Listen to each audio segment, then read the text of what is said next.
Hi guys, it's Miss Lisa and I'm out on the porch for Porch Time Story Time, and today I have a book for you called Up in the Leaves, the true story of the Central Park treehouses. Did you know this? In New York City there was a boy who used to put treehouses up in the leaves, the true story of the Central Park treehouses by Shira Boss, illustrated by Jamie Kristoff. Let's make sure you can see. There we go. Bob lived in the big city, and the city was very, very crowded. It was crowded with buildings stacked side by side. It was crowded with strangers packed into trains. It was crowded with trucks honking their horns. Bob didn't like all that rushing around, the eyes of so many people, all those feet on the ground. He climbed up lamp posts. He snuck onto his building's roof. He scaled the walls of the castle in the park. At school, the hallways were narrow and the ceilings were low. The desks were cramped. The bell rang, and Bob dashed to Central Park. The park was cool, green, and calm. People walked slowly, sat on the ground. Trees waved their branches in the air, inviting him to come up. He lifted himself onto a tree limb and he pulled up to another and then to the next. The bark made a path. The leaves made a hideaway. Up and down and up and up and up he explored the trees, the fluffy pink cherry tree, the sticky pokey pine tree. He slipped through the door of a wide beech. He stepped up the staircase of a tall oak. Each tree was its own world, and every limb was an adventure.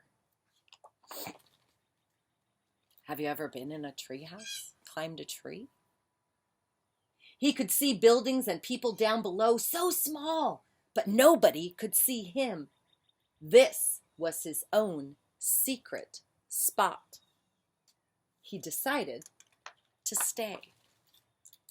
Bob scavenged wood and rope from dumpsters. Tap, tap, tap, he hammered. Whoosh, whoosh, whoosh, he sawed. Loop, loop, loop, he nodded. Every day after school, Bob's treehouse was waiting. He hugged the tree's trunk and scampered straight up. The city, roar, clang, bang, fell away. He read books in the hush and shared peanuts with the squirrels. He listened to the whir of a dragonfly, the creaking of wood, the flapping of the birds.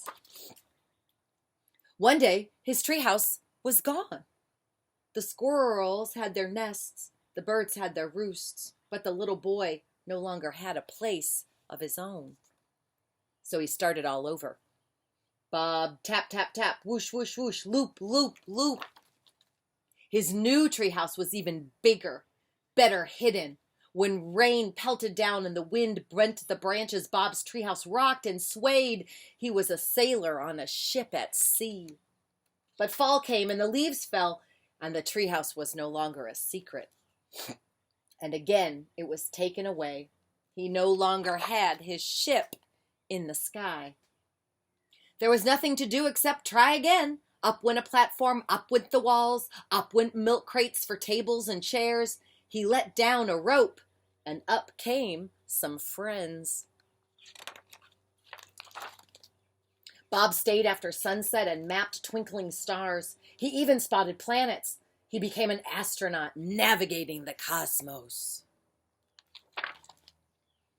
The seasons went on, and so did the treehouse. Each one was taken down, but Bob kept building. Bob's mama worried. You'll be grown up soon. You can't stay up in the trees. She wanted him to go to work like everybody else. But that wasn't for him. Shoulder to shoulder, downtown, the traffic, the concrete, the air thick with smog. Instead, he built the biggest treehouse of all. 5 levels and a bridge. Can you see?